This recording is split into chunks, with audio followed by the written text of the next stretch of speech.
Hello everyone, and welcome to Battlefield Vietnam Operation Remembrance, version 1.1. Now today, as in the day this video is being uploaded, August 24th, is a very special day because it marks the 10th anniversary of when I first started developing Operation Remembrance. Yes, 10 years. August 24th, 2012. And we're closing in on the release time for version 1.1, so I decided to give you guys a couple preview videos to show you some of the new features and new mechanics I've added. So we're going to be starting out with Nung River Mouth here. Let's see. Show off the new shotgun mechanic.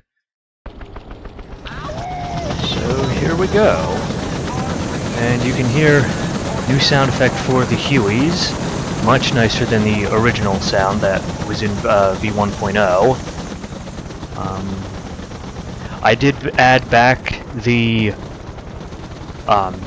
nose camera view for helicopters and fixed-wing aircraft by popular demand, essentially. The trade-off for the greater visibility, unrealistic level of visibility, is no weapons sight, so you kind of have to guess for yourself. And you can see here new explosion effects for the autocannon rounds, finally. Much more appropriate for the size of the projectile. New sound effects for all explosions, mostly imported from Forgotten Hope Secret Weapons. They had some great effects there, so I kind of couldn't help borrowing some. Let's take this flag here. And you can hear the DSHK rounds bouncing off the ACH-47 here. That's a sign of the new damage system.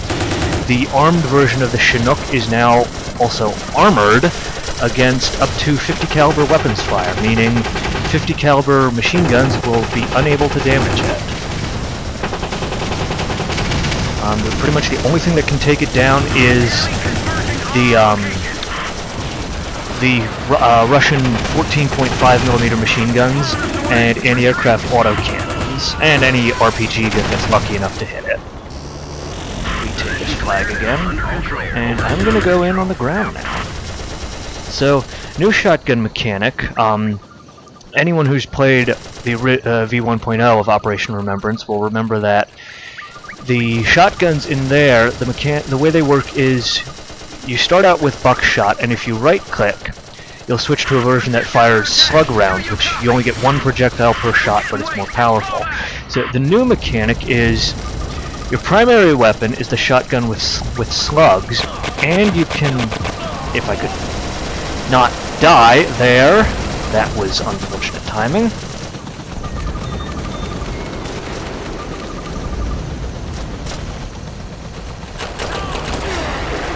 As I was saying, your primary weapon is a shotgun with slugs, and right-click once again gives you sights to aim down. Reload. And then your first weapon, where the knife usually would be, will give you the shotgun with buckshot. Or, as you can see, the bayonet on the end. Let's find someone to sneak up on, and boom, bayonet. And you can see there the name in the kill feed is an indication of one of the things I still have to do for V1.0. I have to, rename that. And all of the other bayonet weapons for all of the shotguns, because all of the shotguns have this now. Let's see. Position cleared and under control. Over. The other thing I forgot to point out is you can see here the new Viet Cong uniforms. This is for the Viet Cong irregular faction. So Viet Cong faction has been split into two.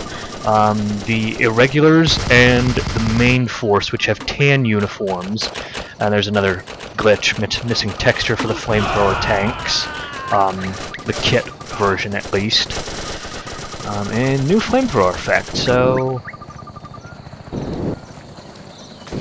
it's a bit hard to aim. I did make it more realistic in terms of its maximum range, which makes it more difficult to use, but also a little less overpowered. New sound effects and new flame effects are both from Forgotten Hope, so credit to the developers there. The bot's somewhat ignoring me, but also trying to shoot me at points.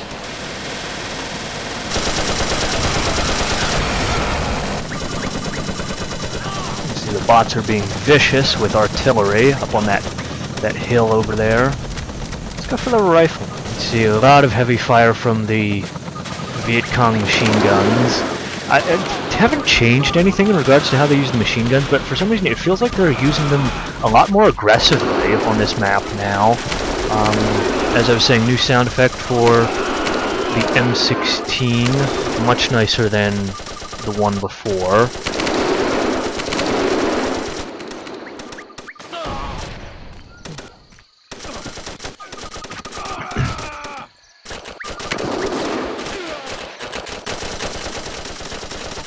See if I can take this bridge flag. No, I'm dead. Well, well. And yes, these are the guys that are being so vicious. Let's see if we can take an M79 in there. Okay, there's one up top. Another. There we go. Those two are just sitting in the water over there. There we go. Oh. This flag is ours. All clear. Position under control. Where are you? Ah. Oh, I missed! That was terrible.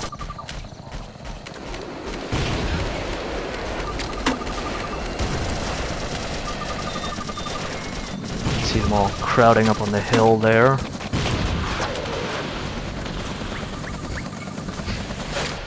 It really seems like those M46s are the most successful here. They're getting the most kills, it looks like. There is one thing. It requires me to die. Great. You know what? Just suicide. There we go. So something new for the US and ARVN non-com, or non-commissioned officers kits. I had the M72 Law, two of them. You could get two as the NCO. I decided to replace that with a cut-down version of the M79, which I took the model from Arsenal, Battlefield Vietnam Arsenal, and it's pretty much what you get is, oops, something with a little more range and power than a standard hand grenade, but not quite as powerful as the regular M79, or like not the same range, and you also don't get nearly as many grenades. But it is something a little more powerful than, like I said, regular hand grenades. Gives the NCO a little more of a punch while still not being redundant with the anti-tank class with the Law. For the communist NCO kits, I took out the RPG-18 and just replaced that with the handheld anti-tank grenades, the throwable ones. But yeah, I think that's about it for this map. So I'm going to switch over to another, and we'll continue from there. Okay, so we're here on Operation Whispered Breath, what used to be Operation Flaming Dart. And we're going to be showing off some of the new aircraft modeling. Or not the aircraft themselves specifically, but new weapon models. So you can see here we have a new model for the Mark 82 bomb, taken from Battlefield 1942 Eve of Destruction. New model for the napalm bomb. And then back here we have an F4 Phantom with AIM-9 Sidewinders and AIM-7 Sparrows. And then over here we have a Phantom with Sparrows and more Mark 82 bombs. Again, also something also partly taken from Eve of Destruction, but then also the launcher model itself is partly from Arsenal. The helicopters, at least the US helicopters, now have actual dummy rockets that will they'll disappear in sequence as the rockets are fired. So just hop in here and see where we spawn in. Ah, Sky Raider. Okay. You can also see in the preview there new ARVN uniforms. I still have to make some changes with the textures because in some light they'll look blue. They're supposed to just look green. So I've still got some work to do there. Apologies for my badly itching. It's hot in here. Let's see. Find a likely target.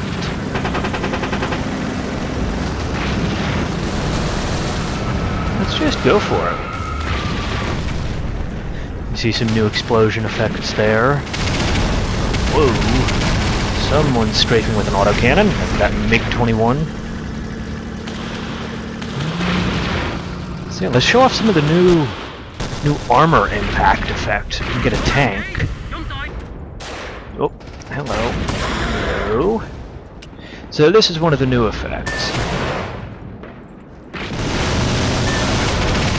You can actually see fragments of metal splitting off from those hits if you look closely. You couldn't see it too clearly there. Maybe this will show it a little better. Not really. I added new explosion effects for the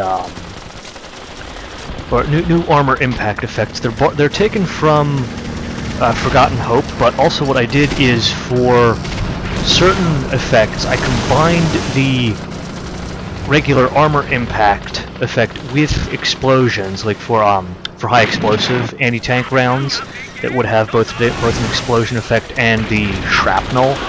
For others,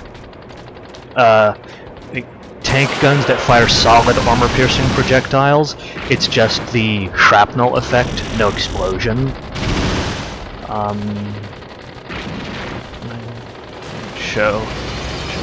So the one thing I will point out with V1.1 as far as the tanks go, can you not crash into me, please? Bots can't use switchable ammunition, so this doesn't apply to single player. It just applies to non-co-op multiplayer. Tanks will have switchable ammunition. You can switch between armor-piercing and high explosive rounds.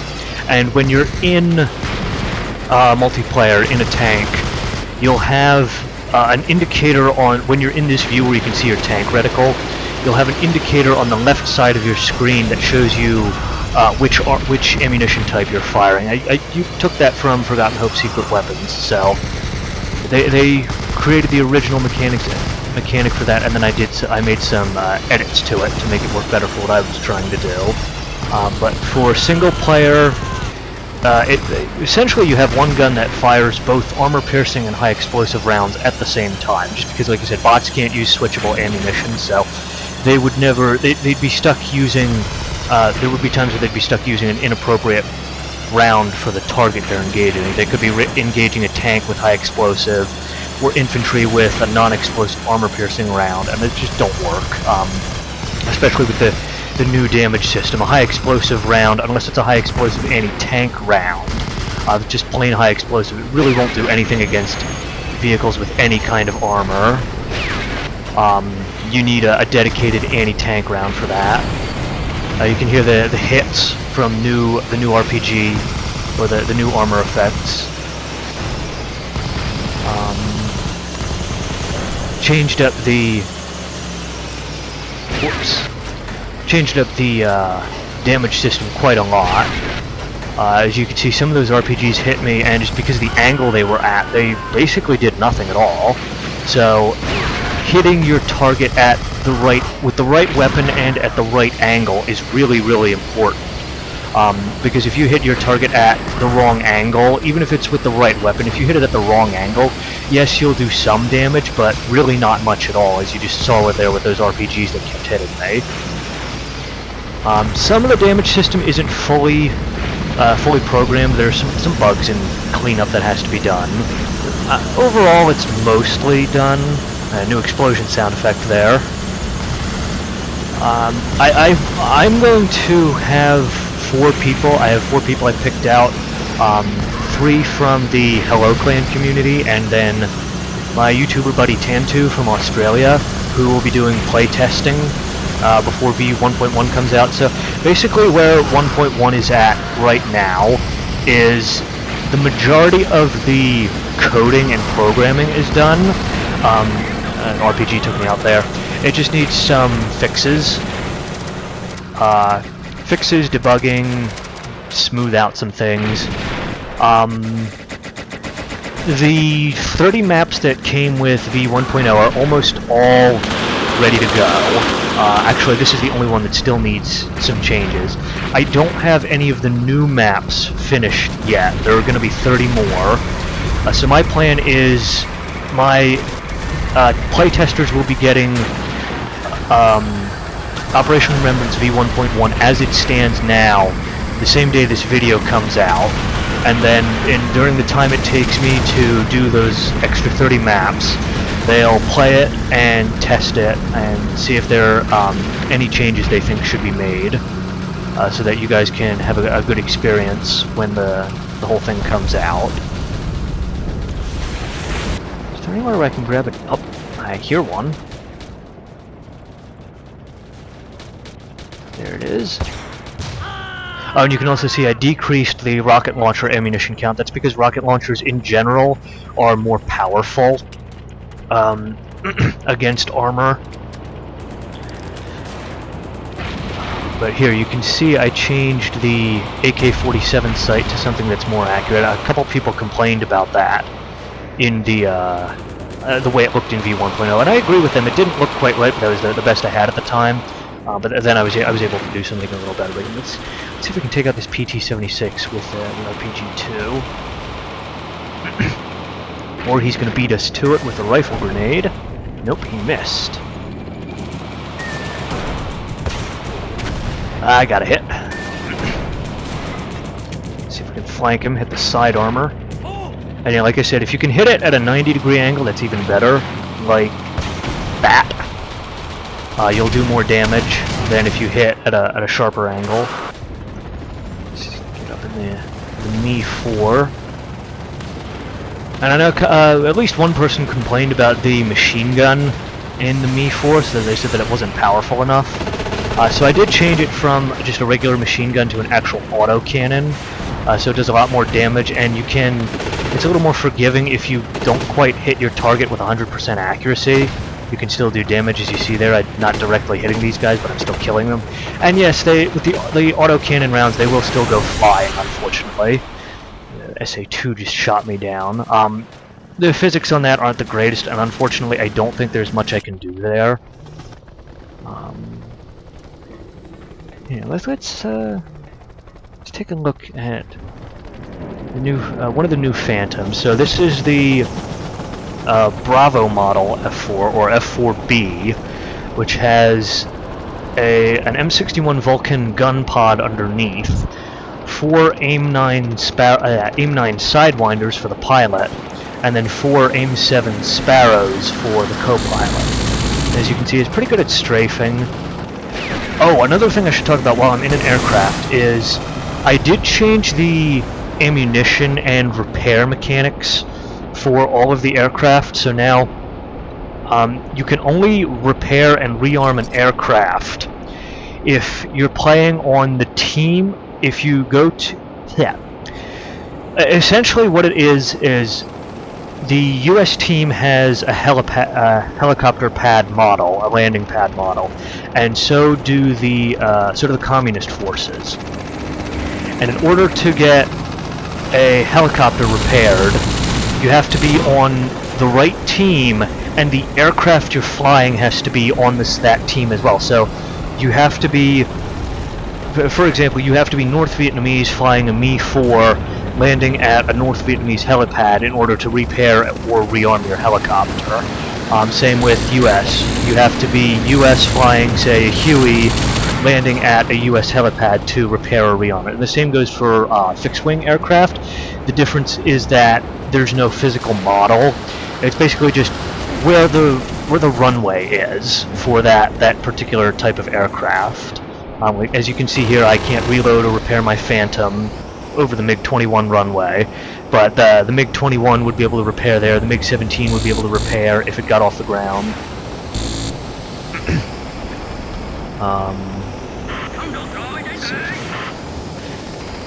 Heat-seeking missiles still aren't 100% accurate. I know that could be a little frustrating for some people, but that's kind of the way heat seekers were back in Vietnam. They weren't very good. So if you use them under the right circumstances, they'll do well.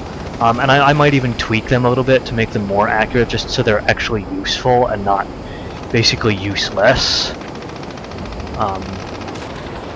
But then also with the ammunition, I did the same thing. I know I talked about this in one of my update articles on ModDB. I did the same thing for small arms ammunition and vehicle ammunition. And I'm actually going to switch to another map just to show that off. So I'm going to cut this here. Okay, so we're here on Operation Pegasus, and I'm going to put off the rest of the ammunition explanation.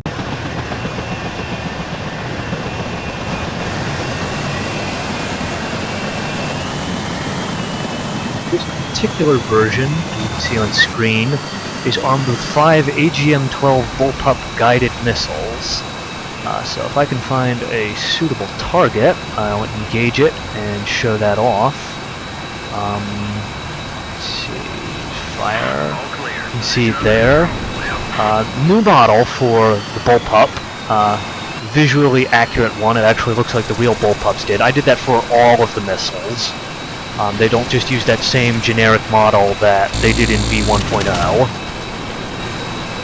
So yeah, let's just fly around for a little bit, take out some targets with these bullpups, and then we'll get. I'll probably restart the map after a little bit, just to get in a tank and show off the some of that stuff. So yeah, bullpups are pretty effective. As long as you're aimed relatively in the direction of your target. As long as you're aimed pretty close, if you're off slightly, the guidance system will do the rest of it. But if you're aimed way off from your target, it might not guide in, which again, is relatively accurate in terms of technical design and technical limitations. Bullpups could only do so much in terms of guiding themselves to their target. And technically speaking, they weren't self-guided, they were guided by the pilot. So, taking some liberties there with the limitations of Battlefield Vietnam physics engine. Let's go for one more. One more good target. See if there are any. I think I heard... Did I hear a tank down there? Well, I'll go for the BM-21 there. So that's that. Knocked out the BM-21 and the M46 there. And then we're going to restart... Tanker. We're going to restart this. Oh, back in the Thunder Chief. We're going to restart until we get in the Patton. Here we go. So anyway, what I was saying with the new ammunition for small arms and ground vehicles, it's similar to aircraft. They're now divided along team basis, so you can't get, no, not necessarily the team you're on, the team that your weapon comes from. You have to take that into account when you go to an ammunition box, because you might or might not be able to pick up ammunition for it. So, for example, if you're playing as the U.S., well, actually, like I said, it doesn't matter what team you're playing, but regardless of your team, if you're using an M16, obviously the North Vietnamese didn't use the M16 much. They used some captured ones, but for the most part they didn't use them. So you wouldn't be able to pick up spare M16 ammunition from a box or from a North Vietnamese ammunition box. You would have to go to a U.S. ammunition box. Even if you're, like I said, even if you're on the NVA, you can't get ammunition for a U.S. weapon from an NVA box. And the same goes with, say, the AK-47 or the SKS. Whether you're on the US team or the NVA team, if you're using an AK-47 or an SKS, you have to go to a North Vietnamese ammunition box. Another thing I changed is grenades and rocket launchers can now only be reloaded from APCs and cargo trucks. Because I got annoyed with... Ooh, BM21 in my face. I got annoyed with people spamming rockets and grenades way too much. Well, grenades you can pick up from regular ammunition boxes. You can't get grenades for grenade launchers, like the M79, from boxes anymore. You can only get those from APCs, the supply versions or the cargo versions of the Huey, and then the cargo versions of trucks. Also with tanks, you can't get main gun ammunition from regular ammunition boxes anymore. You can only get those. You can only get main gun ammunition from those supply trucks I mentioned. You can't get it from APCs. You can only get it from the supply trucks and supply helicopters. And also the both teams now have kind of like a little vehicle bay. I should show that off. I might insert pictures here, just to show that, where they can go and reload, rearm, get repaired. Ah, damn it. I'm dead. And that's like the helicopters and aircraft that's based not only on the vehicle you're in, but also what team you're on. So if you're on the US, you can't repair, even if you have a North Vietnamese, if you're on the US team, even if you have a North Vietnamese tank, you can't repair at a North Vietnamese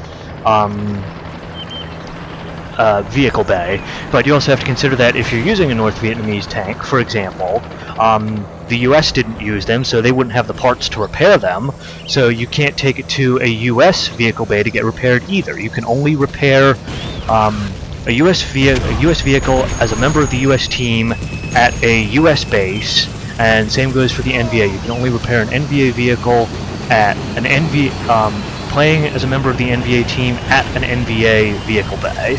Oh, control for new mechanic, new med pack. The med pack for the rifleman is now a one-use tool, where no matter how badly injured you are, just use it once, it'll fully heal you, but then you can't use it again. So it's kind of a trade-off between how it used to be. I think it gives something special to the rifleman class, but it also makes the medic class much more useful, because you can't just heal yourself and other people an unlimited number of times. It makes it more powerful, but also more restricted. So I think it's a good way to change it up. Who's shooting at me? You are. Oh, and then there's the new foxhole mechanic, which I'm not going to show that off here. I've made that video. You can see it on ModDB. You can see it on my here on my YouTube channel, showing that off. And see, I'm injured again, but I used my med pack charge, so can't heal myself anymore, and now I'm dead. I can show the M67 recoilless rifle. That was technically in Operation Remembrance from V1.1, at least it was in the code. It just wasn't in the game itself. There were no places where you could get to it. I've found some places where I could add that in for V1.1. It's a pretty powerful anti-tank weapon. I thank you for running me over. Another thing I changed up is a couple people pointed out that and some people were saying this as a negative, some people were saying this as a positive, that the anti-tank class was in V1.0 was often overpowered, because usually you wound up with a fully automatic rifle and an anti-tank launcher, usually something like the M16 with an anti-tank launcher, or fully automatic M14 with the M67. And I agreed with that. That was a problem. So what I did was, I added a couple new weapons and different new variations of weapons to kind of change that. So there's more of a trade-off if you're using the anti-tank class. Like with the M14, the M14 in the anti-tank class is single shot. The M14 in the rifleman class is automatic. With the M16, in the later maps, or earlier maps, you'll usually get an anti-tank class with the M16, or anti-tank class with the M14, and then a rifleman class with the M16 on the same maps. And then with the later maps, you'll get a rifleman class with the M16 with 30-round magazines, and then for the anti-tank class, you'll get the M16 with the smaller 20-round magazine. So, a little less powerful. For the North Vietnamese, you'll generally either get, it's either going to be an automatic versus a semi-automatic rifle between rifleman and anti-tank kits, or it'll be an automatic rifle in the rifleman class, and then another automatic rifle in the anti-tank class, but with less ammunition. So there's definitely more of a trade-off going for rifleman versus anti-tank now, to kind of encourage people to use rifleman more, and anti-tank a little less, make the anti-tank class less overpowered. I'm trying to think, not many other features to show off. I know one, there's the punch mechanic that I was talking about using, and you can see it uses the knife animation. It looked kind of silly. I took that from, again, borrowed that from Forgotten Hope's Secret Weapons. And pretty much the only purpose it serves is, and I mentioned this in my most recent ModDB article, the way the Battlefield Vietnam engine is set up, you have to have something in the number 2 slot for every kit, or all of your other weapons below it in the 3, 4, 5, 6 slots will appear in the wrong place. But I wanted to take out the handgun for a lot of these kits, because most troops don't carry handguns. That's kind of reserved for NCOs, officers, certain support troops, special forces, but regular troops, like just your average rifleman, won't carry a handgun. So I wanted to take that out, and the punch mechanic, or the punch weapon, is what I use to allow to do that. So essentially it's really nothing more than a spacer, really. Bots won't even try to use it. You can use it to kill people, and it's kind of funny when you do, but comedic value is about all it's there for in terms of actual gameplay. So that's all. So please don't complain that the punch is useless. I know it is, and it's not exactly meant to be useful. It serves another purpose besides being practical in combat. We'll maybe play this match for a little while longer. There is another thing. Listen. Hear all the gunfire in the distance? That was in the original Battlefield Vietnam, I think. In other words, there were some features that were never fully implemented in the original, and some stuff like that I've had it implemented for me for so long that I can't remember whether or not it was finished in the original game. But yeah, I think that might have been in the original, where at a distance you can hear machine guns firing with special sound effects. So I improved on that significantly, and also did the same thing for single-fire weapons like rifles, shotguns, handguns. You can hear those. You can hear special kind of like echoing or reverberating sound effects for those at a distance. So that makes the battlefield seem a lot more active and alive, because you can hear battles going on, or you can hear firefights going on at more of a distance. Supply helicopters. They're not really important on single player, but on multiplayer they will be more important. So they have basically a supply field where any vehicles and infantry in the area will get healed. Vehicles and infantry will get resupplied. Any vehicle, including tanks and tank main guns, and then they can also drop ammunition supplies and medical supplies, which the ammunition crates will also resupply both soldiers and vehicles, the same as the helicopters themselves. And I couldn't show it off here just because it's not around for me to show, even though it is in this map. The cargo trucks are the same way. They have the resupply and health fields around them, and then they can also drop ammunition and health boxes on the ground behind them as you're driving along. So they can be like with the different ammunition mechanics, like not being able to take ammunition from enemy boxes, not being able to reload tanks on the battlefield. Normally it does make the supply trucks much more important in multiplayer, because you have to take the need for resupply into account when you're penetrating deep into enemy lines. And like I said, Operation Pegasus does have an M35 cargo truck on it, and maybe I'll show that at some point if I get there. New vehicle explosion effects. Actually different effects based on the type of vehicle. There's one for aircraft, there's one for small vehicles with gasoline engines, there's one for larger vehicles with gasoline engines, same effect but bigger, and then there's one for vehicles with diesel engines. The explosion effect looks different because diesel will explode or detonate in a slightly different way than gasoline will. Maybe not as much of a difference as the effects make it appear here, but there is a difference. So yeah, V1.1, there will be the new maps, but other than that, V1.1 is less about adding new material and more about kind of refining and improving stuff that's already here. One thing I did forget to mention, another thing you can see right here, new factions and new uniforms. So this is the new North Vietnamese uniform that kind of read green, which is historically accurate.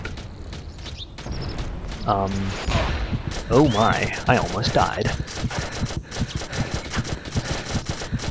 But yeah, like I was saying, new uniforms for most of the factions. The US factions are largely still the same, just because those are a little more difficult to change. New uniforms for the Australian faction. We've got the new